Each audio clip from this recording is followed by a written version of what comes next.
Hello दोस्तों, स्वागत है आपका डिवाइन क्लासेस के ऑनलाइन प्लेटफॉर्म पर। अभी अपने सीईटी के एग्जाम चल रहे हैं और उसकी जो सेकंड शिफ्ट का पेपर है वो आपकी स्क्रीन पे आपको दिखाई दे रहा है।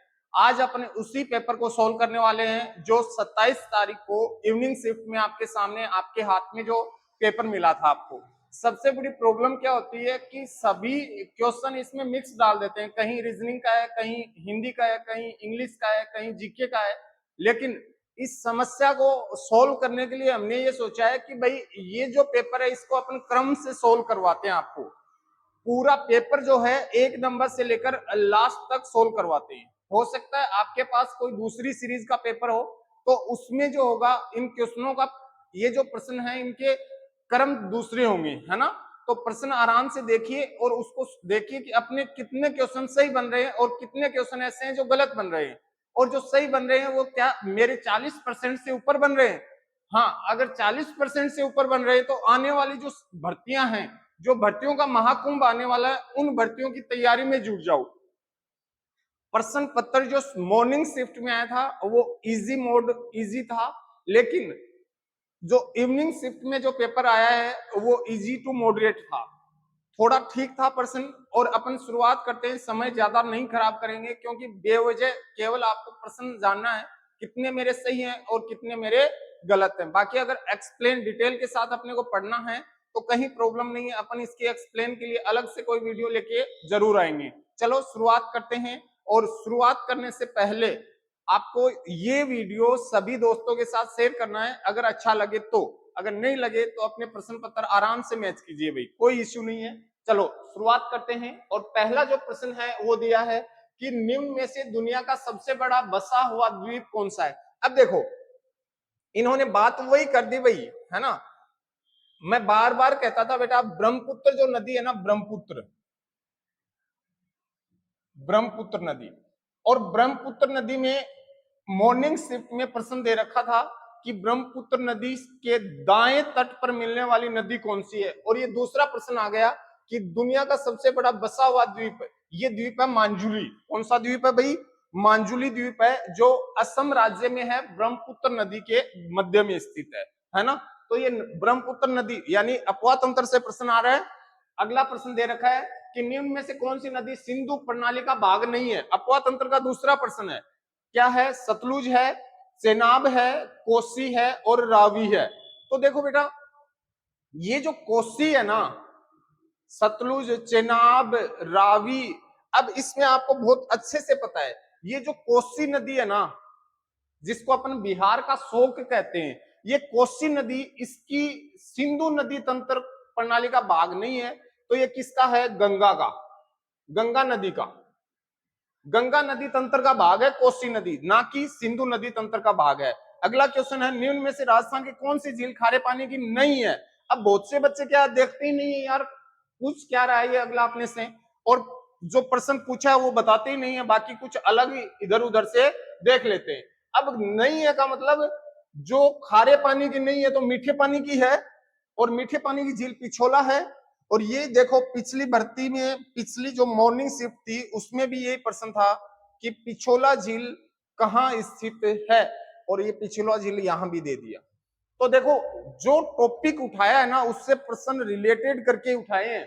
तो जो अभी आपकी शिफ्ट के जो प्रश्न है उनमें भी आप देख लेना इन टॉपिक को, आराम से सोल्व करना, आराम से देखना। अगला जो प्रश्न है अपना कि निम्न में से कंप्यूटर का कौन सा एप्लीकेशन मुख्यतः चिकित्सा क्षेत्र से संबंधित है। तो इसमें आपका कौन सा होगा भाई? 3D ऑब्जेक्ट्स को स्पष्ट देखना, ऑप्शन नंबर सी, चार का होगा सी। अगला जो है वो है निम्नलिखित में से कौन सी कंप्यूटर के वर्ग श्रेणी में नहीं है। तो इसमें होगा पैरेलल कंप्यूटिंग, ए वाला होगा। 5 में क्या होगा? ए। ओके, 5 में क्या होना है आपका? ए। फिर आगे बढ़ो और अगला जो है अपना, अगला जो है वो क्या कह रहा है, चलो उसको देखते हैं। 6 नंबर क्वेश्चन कह रहा है कि किस भारतीय ने 2023 का रेमन मैगसेसे पुरस्कार जीता था। बताओ भाई किसने जीता था? करंट का क्वेश्चन है और इसमें आपसे पूछा गया है कि किस भारतीय ने रेमन मैगसेसे पुरस्कार जीता था। रवि कन्नन है या कैलाश विद्यार्थी है तो इसका राइट आंसर होगा रवि कन्नन। अगला क्वेश्चन है क्रिटिकल मिनरल सम्मेलन समिट 2024 किस शहर केंद्र शासित प्रदेश में आयोजित की गई? तो ये जो है ये की गई थी नई दिल्ली में। कहां की गई? नई दिल्ली में। अगला क्वेश्चन है 15 अगस्त, ये क्वेश्चन फिर रिपीट हो गया। देखो ये जो क्वेश्चन है ना कि 15 अगस्त की मध्य रात्रि को ये क्वेश्चन फिर रिपीट हो गया कि पंडित जवाहरलाल नेहरू द्वारा दिया गया भाषण कहा जाता है। अब ये प्रश्न जो है ये मैंने आपको यूं का यूं बताया था और ये लाइन भी चेंज नहीं हुई, ट्रिस्ट विद डेस्टिनी। ये प्रश्न मॉर्निंग शिफ्ट में भी यूं का यूं था और इवनिंग शिफ्ट में भी। भारत के विभाजन के दौरान सांप्रदायिक क्षेत्रों में बट गए थे शहर कौन कौन से थे भाई? अब देखो ये क्वेश्चन जो है ऐसा कोई जगह नहीं थी जहां सांप्रदायिक दंगे नहीं हो, तो इसको आप बोनस ही रखना भाई। इसमें ये जो देखते हैं क्योंकि लाहौर रहा है, अमृतसर रहा है, हैदराबाद भी रहा था, पश्चिमी बंगाल भी रहा था, बिहार भी रहा था, तो इसमें ये क्वेश्चन है थोड़ा विवादित सा है भाई, है ना। तो इसको आप एक बार छोड़ ही दो, देखते हैं अपन क्या होता है इसका। फिर अगला क्वेश्चन है कि बिजोलिया किसानों की समस्याओं को सुनने के लिए उदयपुर की सरकार ने, ये इतना बड़ा क्वेश्चन है, इसका राइट आंसर मैं आपको बता देता हूं कि कथन एक तो इसका सही है लेकिन कथन दूसरा गलत है। इसमें कथन सेकंड वाला जो है वो गलत है ना। अगला जो क्वेश्चन है वो देखते हैं अपन, और वो कहता है निम्नलिखित में से कौन लौह अयस्क का प्रकार नहीं है? लौह अयस्क का प्रकार नहीं है, लिग्नाइट, लिमोनाइट, लौह उल्का, मैग्नेटाइट। तो लिग्नाइट जो है ये कोयला है भाई, लिग्नाइट जो है ये क्या है आपका? कोयला है, पता है खूब अच्छे से आपको। निम्नलिखित में से कौन सा संयुक्त क्षेत्र उद्योग का एक उदाहरण है? तो इसका होगा ऑयल इंडिया लिमिटेड। क्या होगा? Oil India limited. अगला क्वेश्चन है निम्नलिखित में से कौन सा खनिज आधारित उद्योग है? अब बताओ भाई खनिज आधारित उद्योग कौन सा है? तो इसमें खनिज आधारित उद्योग जो होगा आपका वो होगा पेट्रोकेमिकल उद्योग। कैसा होगा? निम्नलिखित में से कौन सा खनिज आधारित उद्योग है? खनिज पूछ रहा है, खनिज, मिनरल्स, इसका मतलब पेट्रोकेमिकल जो उद्योग है वो आपका सही उत्तर रहने वाला है। अगला अपन देखते हैं, और अगला कह रहा है, ये रह गया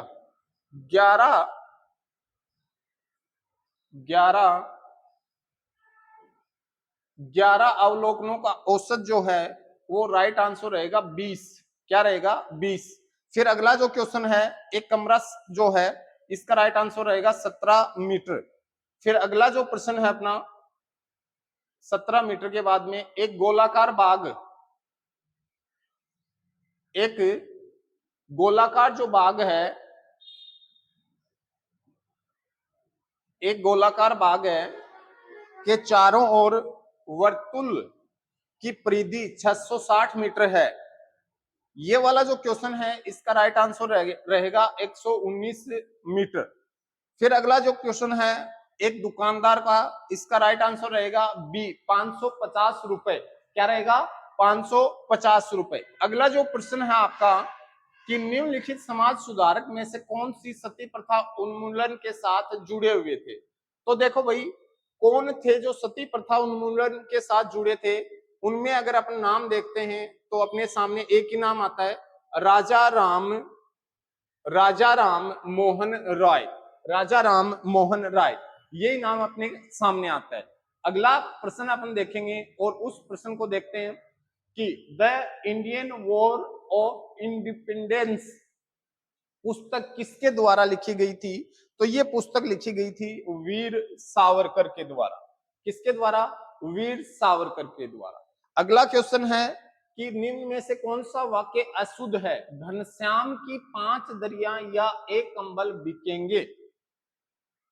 तो इसमें सी वाला जो है ये आपका अशुद्ध है। अगला जो प्रश्न रहेगा आपका उस प्रश्न को अपन देखते हैं कि सुमेलित करना आपको, और सुमेलित करना है उसमें देखना है कि कलम तोड़ना, कलम तोड़ना क्या कहता है? फिर है खेत रहना या आना, या है चांद पर थूकना और कलेजा ठंडा होना। कलेजा ठंडा होना मतलब संतोष होना, यानी डी में एक, डी में 3 में एक है। फिर आ जाओ चांद पर थूकना, सम्माननीय का अनादर करना, सी में 2 सम्माननीय, इसका मतलब राइट आंसर अपना रहेगा ए। क्या रहेगा? ए। अगला जो क्वेश्चन है वो क्या कहता है कि भारत की स्वतंत्रता प्राप्ति के समय आज के राजस्थान में कितनी रियासतें थी? सबको पता है भाई, बहुत अच्छे से पता है, 19 रियासतें थी। कितनी रियासतें थी? 19। अगला क्वेश्चन है इंडियन नेशनल आर्मी का गठन किसके द्वारा? ये देखो नेताजी सुभाष चंद्र बोस। सुबह की पारी में भी नेताजी सुभाष चंद्र बोस से प्रश्न पूछा गया था और उसको फिर टच किया है, देख लो आपके सामने, सेकंड पारी में भी, है ना, फिर टच किया है। अगला जो प्रश्न रहेगा अपना वो क्या कहता है उसको देखते हैं। अगला जो प्रश्न कहता है कि चिपको आंदोलन, चिपको आंदोलन मैंने आपको बताया था पेड़ों की कटाई रोकने के लिए एक पर्यावरण आंदोलन था, ठीक है। तो ए में 3, ए में 3 है भाई, एक ही जगह पे है ना, ए में जो 3 है एक ही जगह पे है। और 24 नंबर जो है डी, चिपको आंदोलन सुंदरलाल बहुगुणा के नेतृत्व में हुआ था उत्तराखंड राज्य में, और टिहरी बांध बनाया जा रहा था, उसका विरोध किया था इन्होंने, है ना। अगला जो प्रश्न देखते हैं कि संयुक्त राष्ट्र संघ ने निम्न में से किस वर्ष में उपभोक्ता संरक्षण के दिशा निर्देशों को अपनाया था? बताओ भाई। 1985 में अपनाया था। अगला प्रश्न है कि निम्नलिखित में से कौन सी संस्था भारत में बीमा उद्योगों को नियंत्रित करती है? इसमें रहेगा डी, IRDAI। अगला जो क्वेश्चन है वो कहता है कि भारतीय लेखा परीक्षा और लेखा विभाग के प्रमुख कौन हैं? भारत के नियंत्रक एवं महालेखा परीक्षक CAG। और CAG से मॉर्निंग शिफ्ट में भी प्रश्न पूछा था कि CAG के बारे में निम्नलिखित में से असत्य कथन कौन सा है, और फिर उसको टच किया है ना। इसका मतलब आप एक माइंड मैप समझे क्या, कि जो टॉपिक, प्रत्येक टॉपिक को इन्होंने टच करने का प्रयास किया है और जहां से इन्होंने बनाया है उस टॉपिक में बहुत अच्छे क्वेश्चन लिए हैं। निम्नलिखित में से कौन सा एक संवैधानिक पद नहीं है? वो संवैधानिक पद नहीं है RBI का गवर्नर। भारत के संविधान के अनुसार संघीय भारत के किसी राज्य का नाम निम्नलिखित में से किसके द्वारा परिवर्तित किया जा सकता है? संसद के द्वारा। वह थोड़ी ताजा हवा खाने के लिए बाहर गया है, इसमें आएगा C, he come outside for a breath of fresh air. फिर अगर अपन बात करते हैं अगले प्रश्नों की, तो हम देखते हैं कि अगले जो प्रश्न है वो क्या कहते हैं। Choose the most appreciate Hindi word of endorsement. इसका राइट आंसर क्या रहने वाला है? बताओ भाई। प्रस्थांकन करना, सी रहेगा, सी। अगला क्वेश्चन जो है वो कहता है निम्नलिखित में से कौन सा कंट्रोल यूनिट के कार्यों का सर्वोत्तम वर्णन है? मेमोरी, प्रोसेसर, इनपुट आउटपुट उपकरणों का परिचालन या नियंत्रण करना। अगला है राजस्थान राज्य में खादी और कामगार प्रोत्साहन योजना कब से कार्यान्वित हुई? 13 जुलाई 2022 से। कब से हुई थी? 13 जुलाई 2022 से। ये जो है 13 जुलाई से शुरू होती है। अगला है, इसमें राइट आंसर रहेगा अपना, सूची को आपको सुमेलित करना है, कुछ अभियान दिए गए हैं, वो अभियान पूछ लिए, तो इसमें राइट आंसर रहेगा बी। क्या रहेगा? बी। बाकी आपके पास पेपर है, आराम से मैच कर लो, समय अपन ज्यादा नहीं लगाने वाले हैं, है ना। फिर अगला प्रश्न क्या कहता है कि इंदिरा गांधी नहर को निम्नलिखित में से किसकी बेहतर जीवन रेखा माना जाता है? अरे भाई, पश्चिमी राजस्थान की माना जाता है, पश्चिमी राजस्थान की माना जाता है। फिर अगला प्रश्न है खारे पानी का मगरमच्छ निम्नलिखित में से किस जीव मंडल रिजर्व का मुख्य जीव है? तो खारे पानी की बात आती है तो खारा पानी समुद्र में है, तो आपको पता ही होना चाहिए, ग्रेट निकोबार। फिर राजस्थान की सबसे लंबी नदी, अरे भाई ये भी कोई गलत करने वाला था क्या? राजस्थान में से निम्नलिखित में से राजस्थान की सबसे लंबी नदी कौन सी है? तो देखो, चंबल है, खारी है, लूनी है, साबरमती है। चंबल आएगी भाई, साफ सुथरा प्रश्न था। कहीं कोई विवाद नहीं है। हाँ, बनास अगर ऑप्शन होता तो आपको सोचना पड़ता कि भाई कौन सी हो सकती है। थार, अगला देखो, थार के 3 शहरों का रेगिस्तानी त्रिकोण शामिल है। तो इसमें देखो मैंने खूब अच्छे से बताया था, इसमें साफ पूछ लिया कि त्रिकोण में, मरु त्रिकोण में कौन शामिल है, तो जैसलमेर, जोधपुर और बीकानेर शामिल है। अब अगला जो प्रश्न दिया है वो दिया राजस्थान के वर्ष में अनुपात रहने वाला है, तो खाद्य सुरक्षा का, तो इसमें रहेगा 60-40 का अनुपात। 60 देगा केंद्र और 40 देगी राजस्थान सरकार। ओके,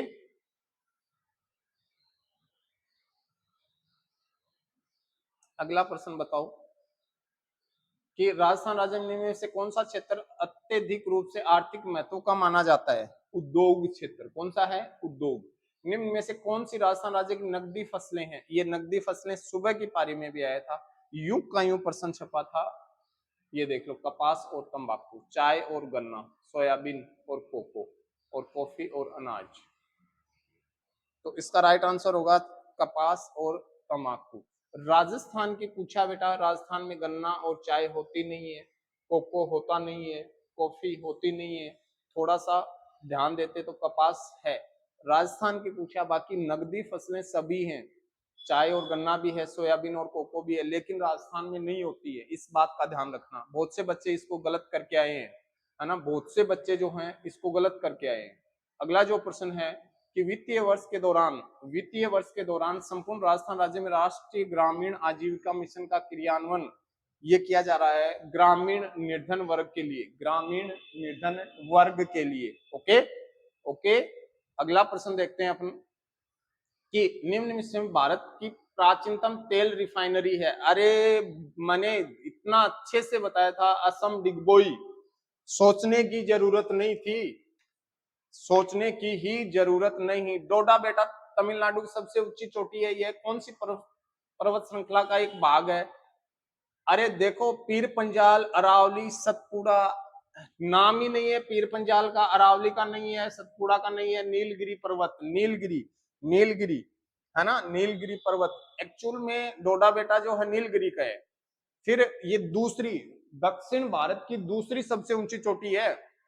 फिर आ जाओ, अगला जो है नाथुला पास, भारत के नाथुला, नाथुला, नाथुला बताओ, देखें नाथुला, और एक है जलेपला। ये दोनों कहां हैं? सिक्किम के। दोनों कहां के हैं? सिक्किम के, नाथुला और जलेपला।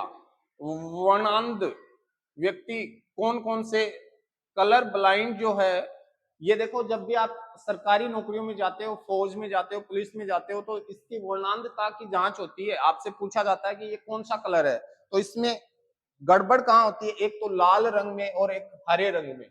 अगला जो है प्रथम भारतीय अंतरिक्ष यान जो 3 सदस्यों को लेके जाएगा, वह अंतरिक्ष में 3 दिनों के लिए रहेगा, उसका नाम है गगनयान। क्या है? गगनयान। ओके, अरे कैसा है, कितने क्वेश्चन सही हो रहे हैं आपके? देखो देखें, ऐसे मुंह मत बनाओ, डरने की जरूरत नहीं है, सही होंगे। निम्नलिखित में से कौन सा कार्बन का अपरूप नहीं है? कार्बन का अपरूप इथेनॉल नहीं है। अरे ये तो मैं ही कर देता, डायमंड, फुलरीन और ग्रेफाइट। किस भारतीय संविधान संशोधन ने उच्च न्यायालय के न्यायाधीशों की सेवानिवृत्ति की आयु 60 वर्ष से बढ़ाकर 62 वर्ष कर दी थी? 15वां संविधान संशोधन हुआ था। कौन सा संविधान संशोधन हुआ था? 15वां।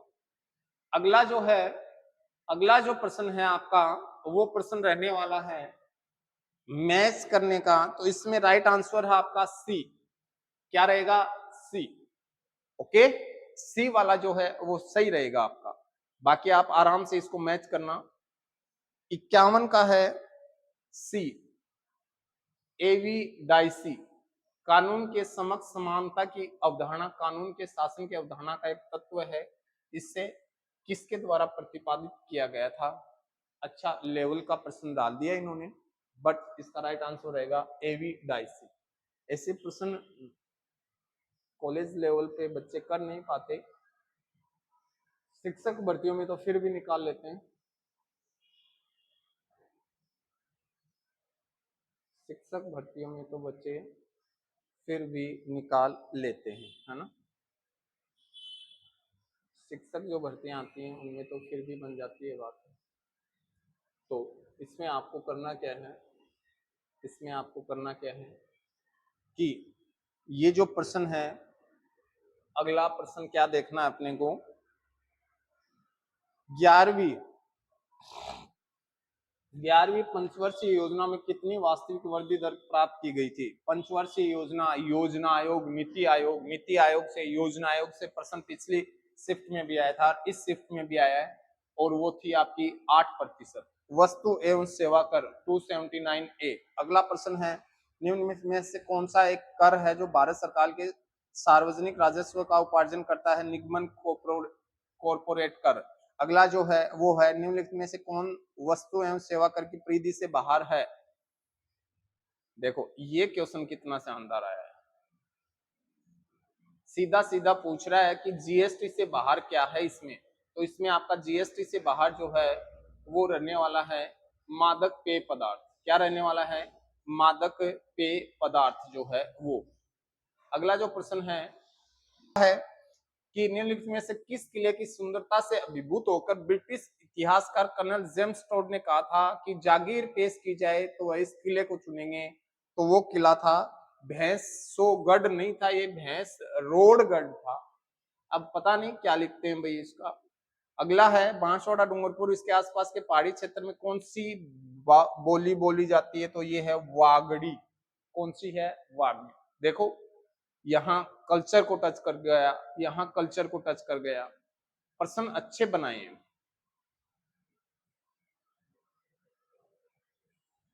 ये कालबेलिया नृत्य फिर आ गया, देख लो इसको कि कब यूनेस्को की सूची में 2010 में शामिल किया था। ये सारे आरबीएससी के प्रश्न हैं, सारे के सारे जो हैं वो आरबीएससी के प्रश्न हैं। राइट आंसर अगले का 217 होगा। कोई विकल्प दिया है 126 के बाद क्या आएगा, 217 आएगा।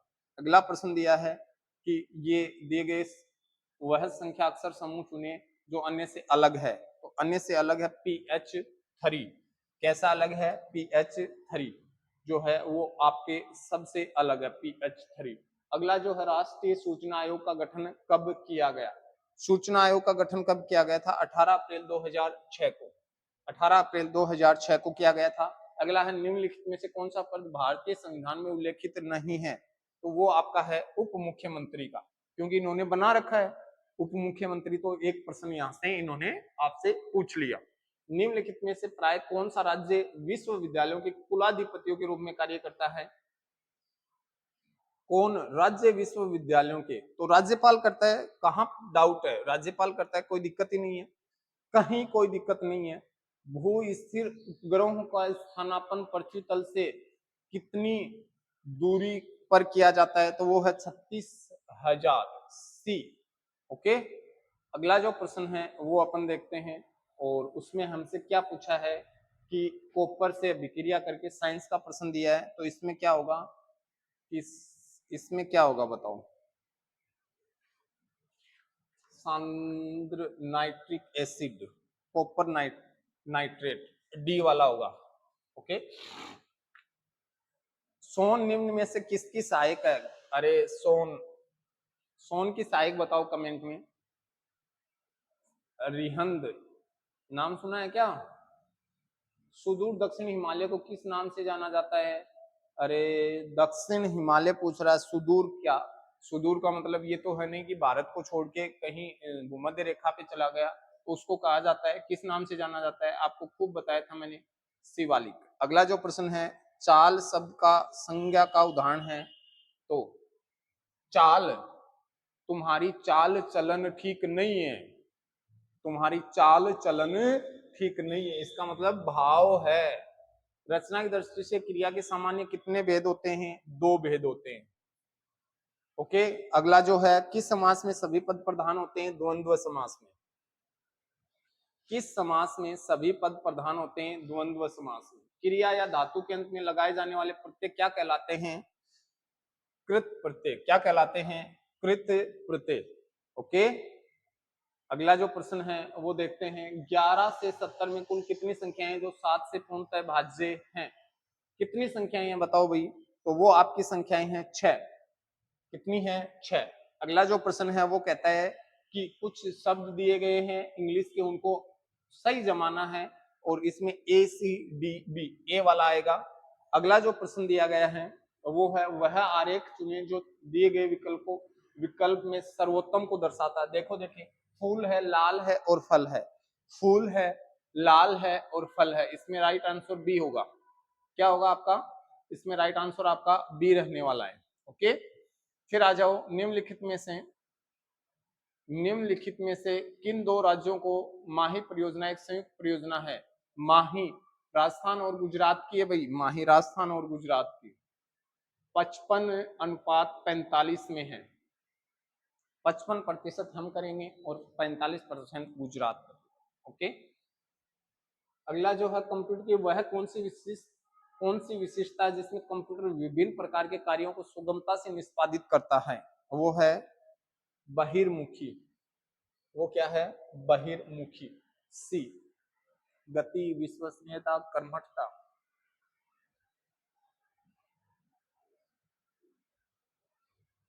बहिर्मुखी व्यक्तित्व का प्रकार भी होता है भाई, बहिर्मुखी व्यक्तित्व युंग ने दिया था। अगला पूछा जानवर जंतु विज्ञान और रक्त। जानवर जो है वो जंतु विज्ञान से है और रक्त जो है वो किससे संबंध रखता है? Haematology, B. अगला जो प्रश्न है, ऊपर दी गई संख्याओं के क्रम में बाएं से तीसरे स्थान, इसका मतलब राइट आंसर सी। अगला जो प्रश्न दिया गया है वो है सुशील भूमि की नानी संगीता का दामाद है। बताओ, भूमि की नानी, तो इसमें राइट आंसर क्या होगा आपका? भूमि नाम है, अपनी खेती वाली भूमि नहीं है। कई मोथे तो इसको भूमि, अरे जमीन वाली भूमि समझ लिया। अरे भूमि कोई लड़की है। पौत्री का पति। अगला जो प्रश्न है, निम्नलिखित में से किसी राजस्थान के विभिन्न स्थानों पर मोबाइल रीडिंग रूम व पुस्तकालयों की स्थापना की गई? पंडित झाबरमल शर्मा। इनका संबंध किस जिले से है और इनको पत्रकारिता के भीष्म पितामह के रूप में भी जाना जाता है? निम्नलिखित में से किसने बिजोलिया आंदोलन का नेतृत्व किया था? बताओ भाई, किसने किया था? विजय सिंह पथिक। जहां विजय सिंह पथिक नाम आ रहा है तो सोचने की जरूरत कहां आपको? जरूरत ही नहीं है सोचने की। विजय सिंह पथिक अगर आपको नाम मिल रहा है तो फिर आ जाओ, आगे बढ़ते हैं अपन। और निम्नलिखित राज्यों में से भारत के किस राज्य में बरकाना जलप्रपात है? ये प्रश्न भाई अच्छा प्रश्न डाला है। बरकाना, ये जो है कर्नाटक में, ये बरकाना जलप्रपात जो है ये कर्नाटक में है भाई, है ना। निम्नलिखित में से कौन सा खनिज अधात्विक और अकार्बनिक है? तो इसमें राइट आंसर होगा ए, ग्रेफाइट। क्या होगा? ए वाला इसका राइट आंसर रहने वाला है। अगला जो प्रश्न है अपना 84 नंबर, इंग्लिश में है। आपने पैसेज अच्छे से पढ़ा होगा और इस पैसेज में से आपसे प्रश्न पूछा गया है, तो इसमें से जो प्रश्न राइट आंसर होगा वो होगा फूड इंडस्ट्री। क्या होगा? Food industry. अगला प्रश्न देखते हैं इसी के अपने। अगला जो प्रश्न है वो कहता है कि इसमें फूड इंडस्ट्री के बाद में जो प्रश्न आएगा वो क्या कहता है, देखते हैं। इसमें रहेगा speaking can not harm you, C वाला रहेगा। अगला जो प्रश्न रहेगा वो भी सी वाला रहेगा। पिछले में भी सीसी आए थे, मॉर्निंग शिफ्ट जो हुआ था उसमें भी सीसी थे। और इसमें रहेगा बी वाला रहेगा और इसमें भी फिर सी वाला रहेगा। और फिर आगे बढ़ते हैं अपन और उसको देखते हैं कि वो क्या कहना चाह रहा है कि निम्नलिखित में से कौन सी सुविधा मुख्यतः राजस्थान की ई मित्र प्लस पहल द्वारा, ऐसा कुछ प्रश्न है जो कहता है कि बी, जन्म प्रमाण पत्र, अधिवास के लिए आवेदन पत्र। निम्नलिखित में से कौन सा एक इनपुट उपकरण है जो तापमान और आर्द्रता को स्पीड करने के लिए, इनपुट करने के लिए काम में लिया जाता है? तो बताओ, सेंसर है, स्कैनर है, वेबकैम है, जॉयस्टिक है। तो सेंसर आएगा रे। स्कैनर तो पैसे देते हैं, वेबकैम से आपकी फोटो होती है, जॉयस्टिक खेलने के लिए होता है, तो सेंसर होगा। अगला जो प्रश्न है इंग्लिश का, इसका राइट आंसर रहेगा 91 में A, one who is too strong to be defeated. इसका राइट आंसर रहेगा ए वाला। ओके, आगे अपन बढ़ते हैं और अगला जो प्रश्न है अपना वो देखते हैं। वो प्रश्न अपने को क्या कहता है उसको देखते हैं। इसका राइट आंसर रहेगा ए वाला। नेक्स्ट जो है उसका रहेगा डी वाला। इंग्लिश अपने को आती नहीं भाई, अपन बता सकते हैं, वो भी हमने हमारे सर से पूछ के बताया कि यार सर इसके बताओ ना, हमें तो कुछ पता नहीं है, क्योंकि हम तो उस पीढ़ी के वंशज हैं जिसमें हमने पढ़ा था अम्ब्रेला एलिफेंट। अगर याद है तो ये मान लो इंग्लिश आती है आपको, और नहीं आती है तो मुर्गा बना के धड़ाधड़ कूटेंगे, है ना, तो वो वाली चीजें नहीं है। अगला है, निम्न में से किस नियम के अंतर्गत हिंदी के प्रगामी प्रयोगों को प्रभावी ढंग से लागू करने के उद्देश्य से पूरे भारत को 3 क्षेत्रों में बांट दिया था? तो ये है आपका राजभाषा अधिनियम 1976। कार्यालय ज्ञापन निम्न में से किस शैली में लिखा जाता है? किस शैली में लिखा जाता है भाई? ये जो प्रश्न है इसका राइट आंसर होगा अन्य पुरुष। क्या होगा? अन्य पुरुष। निम्न में से कौन सी संविधान की 8वीं अनुसूची में शामिल नहीं है? संथाली, सिंधी, अंग्रेजी और नेपाली। अंग्रेजी नहीं है भाई। भाषाओं से प्रश्न पूछा है। पिछली जो मॉर्निंग जो शिफ्ट हुई थी उसमें पूछ लिया था कि राजभाषा का उल्लेख संविधान की किस अनुच्छेद में है, और यहाँ पूछ लिया कि कौन सी अनुसूची में, 8वीं अनुसूची में शामिल नहीं है। अगला है, किस खिलाड़ी को टेबल टेनिस हेतु मेजर ध्यानचंद पुरस्कार दिया गया था? तो वो है शरत कमल अचंता। शरत कमल अचंता जो हैं इनको ये सम्मान दिया गया है। अगला जो प्रश्न है वो क्या कहता है वो देखते हैं। निम्न में से कौन सा भारतीय संविधान के तहत मौलिक अधिकार नहीं है? अरे कल ही प्रश्न दिया था मैंने बच्चों को, संपत्ति का अधिकार जो था इसको इसको क्या कर दिया, इसको संपत्ति का अधिकार जो है इसको मूल अधिकार ना रखकर इसको दे दिया कानूनी, लीगल अधिकार दे दिया इसको, है ना, कानूनी अधिकार के रूप में मान्यता दे दी गई इसको। अगला प्रश्न देखते हैं अपन 99 पे पहुंच गए भाई बाबू भैया, ये 99 का फेर है, 99 और 100, 99 और 100। 99 में क्या कहता है? इसमें राइट आंसर रहेगा सी। क्या रहेगा?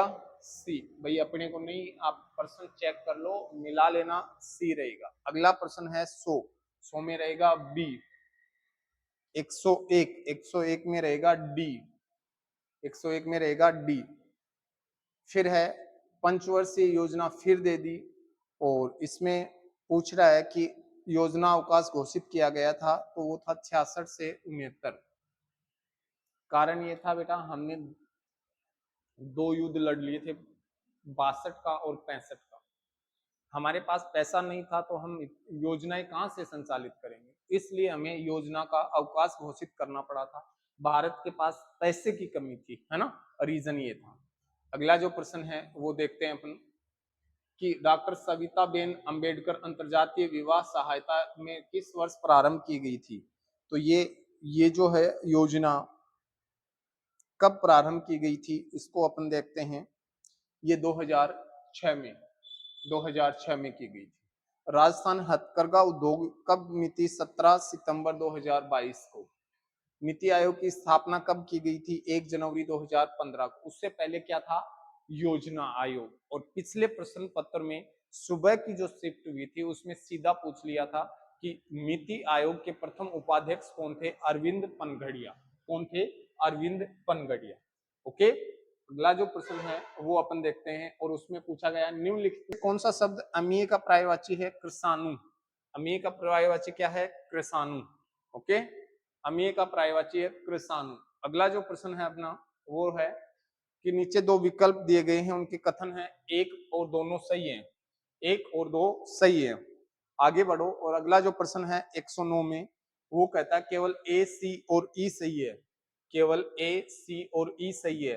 अगला जो प्रश्न है डेपुटेशन, ये यूं का यूं प्रश्न छप गया। डेपुटेशन मॉर्निंग शिफ्ट में भी दे रखा था, इसमें आएगा प्रतिनियुक्ति।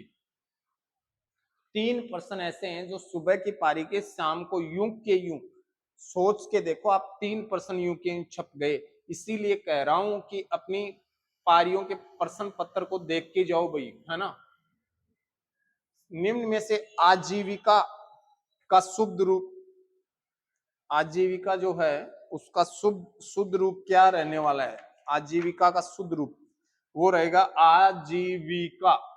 इसका राइट आंसर जो है वो रहेगा डी, आजीविका। अगला जो प्रश्न है उसमें राजस्थान क्षेत्र में सहकारी आंदोलन की शुरुआत 1904 में हुई थी।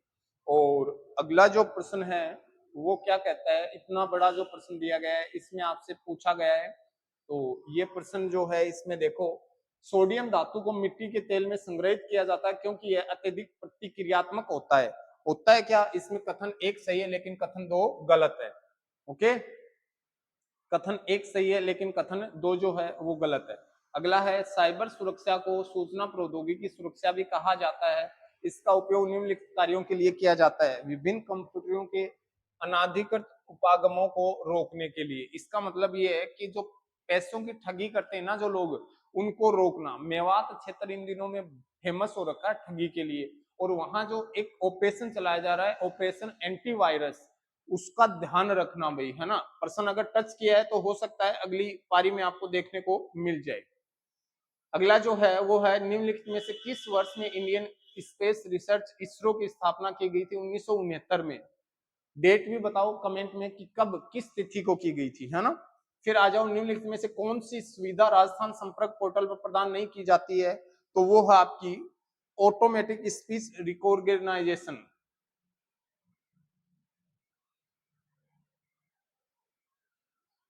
ए वाला होगा 117 नंबर जो है इसमें ए होगा, 117 में भी ए होगा।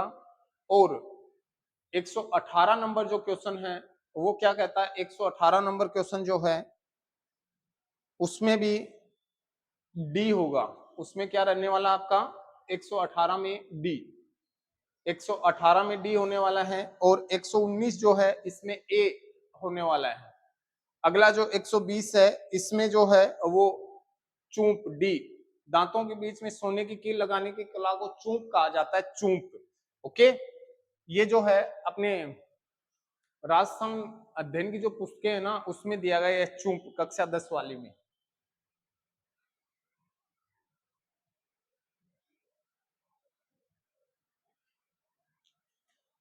अगला जो प्रश्न है, राजस्थान के किस लोक नृत्य में ढोल, बांकिया, थाली का प्रयोग मुख्य वाद्य यंत्र के रूप में किया जाता है?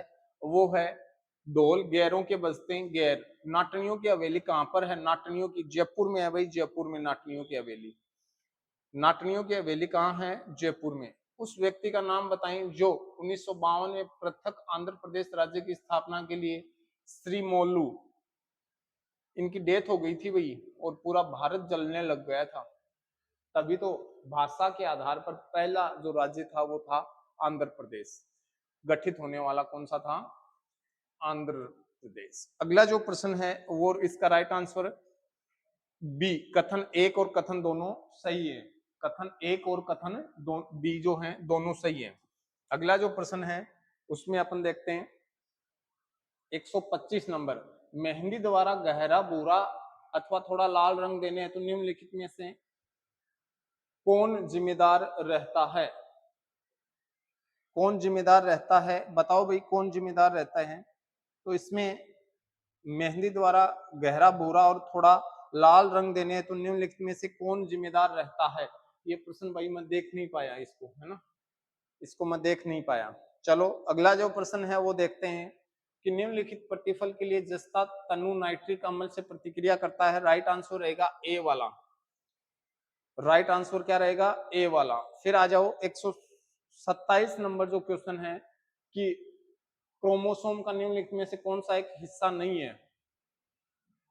इसमें रहेगा ए F1 पार्टिकल। अगला जो क्वेश्चन है निम्नलिखित में से कौन एक खरीफ की फसल नहीं है? चना रबी की फसल है। खूब अच्छे से जो बच्चा आराम से करता वो भी इसको सही कर सकता था। अगला जो प्रश्न है इसमें राइट आंसर रहेगा ए। रीजनिंग का प्रश्न है, आप देख लेना, ये कुछ कोड दिए गया है उसमें आपको ये पूछा कि इसमें क्या होगा। ओके, अगला जो प्रश्न है 130 नंबर, वो कहता क्या है? अमर और अकबर। अगला जो प्रश्न है अमर और अकबर। अमर और अकबर वाला जो प्रश्न है इसमें रहेगा 25 किमी। इसमें राइट आंसर क्या रहेगा? 25 किमी। फिर अगला जो प्रश्न है A B C D E, इसमें ए वाला ऑप्शन है वो रहेगा। अगला जो प्रश्न है कि उस विकल्प को चुनिए जो दूसरे से तीसरे से संबंधित है, तो इसमें राइट आंसर जो रहेगा डी। क्या रहेगा? इसका राइट आंसर रहेगा डी। फिर आ जाओ 133 नंबर जो क्वेश्चन है वो क्या कहता है, इसका राइट आंसर रहेगा बी। ओके, इसका राइट आंसर क्या रहेगा, बी वाला। फिर आ जाओ आगे बढ़ते हैं, और अगला जो प्रश्न है अपना वो है निम्न में से भिन्न के अंश को 15% बढ़ा दिया जाए। कोई भिन्न दिया है उसके अंश को 15% बढ़ा देंगे, तो इसका राइट आंसर जो होगा वो होगा सी 3/4। अगला जो प्रश्न है 135 अमित सुमित और विनय धनराशि का प्रश्न दिया है, इसमें भी रहेगा सी। फिर अगला जो प्रश्न 136 स्वतंत्र भारत के पहले उप प्रधानमंत्री और गृह मंत्री कौन थे, बताओ भाई। ये थे अपने सरदार वल्लभ भाई पटेल। 1947 में भारत के विभाजन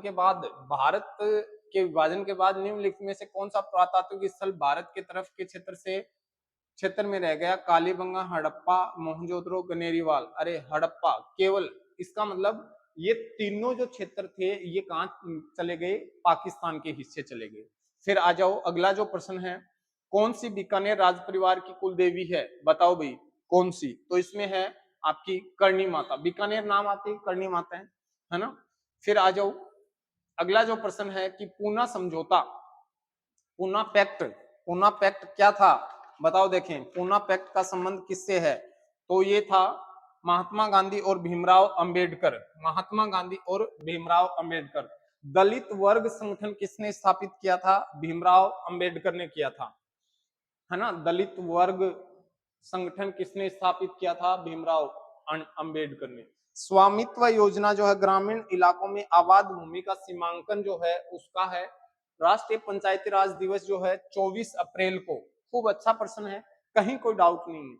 ओके, फिर आ जाओ कि इनमें से कौन सा एक संवैधानिक निकाय नहीं है, कौन सा एक संवैधानिक निकाय नहीं है। राष्ट्रीय मानवाधिकार आयोग जो है वो एक संवैधानिक निकाय नहीं है। अगला जो प्रश्न है कि यदि 7.5% वार्षिक ब्याज की दर से 8 वर्षों में एक धनराशि 7500 साधारण ब्याज बनता है, तो इसका राइट आंसर क्या होगा, ₹10,000। क्या होगा, ₹10,000 का होगा।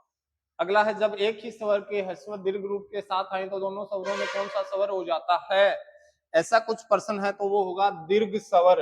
अगला जो है इसमें होगा पुत्री प्लस आदेश, पुत्री प्लस आदेश। अगला जो प्रश्न है 147 में होगा सी, वह क्षेत्र झारखंड, छत्तीसगढ़ और आंध्र प्रदेश तक फैला हुआ है। ओके,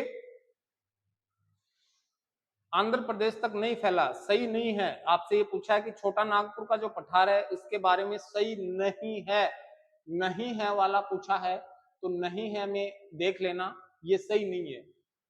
अगला जो प्रश्न दिया है निम्न में से कौन सा तृतीय कोयले के संदर्भ में सही नहीं है, तो इसमें कौन सा सही नहीं है, वो है डी। यह देश के कुल कोयले का 25% का अंशदान देता है। करेवा बनावट किसकी खेती के लिए, केसर, करेवा, जम्मू कश्मीर में। और खूब अच्छे से करवा दिया था मैंने करेवा। और बाकी निम्नलिखित में से कौन सी नदी गंगा नदी की दाहिनी सहायक नदी है, दाहिनी, बताओ देखें, दाहिनी। गंगा नदी ऐसे बहती है, ये दिशा हो गई, तो ये तो हो गया बायां तट, बायां तट, और ये हो गया दायां तट, दायां तट। तो घाघरा जो है वो ऊपर से रामगंगा गोमती, तो नीचे से कौन आती है, सोन। तो राइट आंसर क्या होगा इसका, सोन नदी है, सोन। गंगा नदी, अपवाह तंत्र से 3 क्वेश्चन डाल दिए, बताओ इन्होंने, अपवाह तंत्र जो है उससे 3 प्रश्न डाल दिए। अब इसका मतलब क्या है कि भौतिक प्रदेश अपवाह तंत्र बहुत अच्छे से आपको समझने पड़ेंगे। और कैसा रहा प्रश्न आपका, और कमेंट में बताओ कि कितने आपके बन रहे हैं। और आपको अगर वीडियो अच्छा लगे, हमारी मेहनत आपको अच्छी लगे, तो जरूर अपने दोस्तों के साथ शेयर कीजिए, चैनल को सब्सक्राइब कीजिए और एक बार लाइक जरूर करना, जिससे हमें भी ये जो मेहनत कर रहे हैं, हमारा प्लेटफॉर्म जो है वो छोटा जरूर है लेकिन प्रयास हमारा बहुत बड़ा कर रहे हैं। इन फ्यूचर हम अब जैसे ही 2 पारियां बाकी रही हैं, इन 2 पारियों का सोल्व करने के बाद अपन देखेंगे कि जो सीनियर सेकेंडरी का जो आपका एग्जाम है वो 3 दिन होने वाला है, तो उस पर अपन फोकस करने वाले हैं। और कल ही जो अधीनस्थ बोर्ड हैं उनके चेयरपर्सन है आलोक राज, उन्होंने कहा है कि लगभग 20 लाख फॉर्म आपके लगने वाले हैं 10+2 में। तो स्वस्थ रहिए, अच्छे से अपने जो प्रश्न है उनको मैच कीजिए और 2 दिन रेस्ट करने के बाद जुट जाइए अपने 10+2 वाले सीईटी की तैयारी में। जय हिंद दोस्तों, मिलते हैं नए वीडियो के साथ।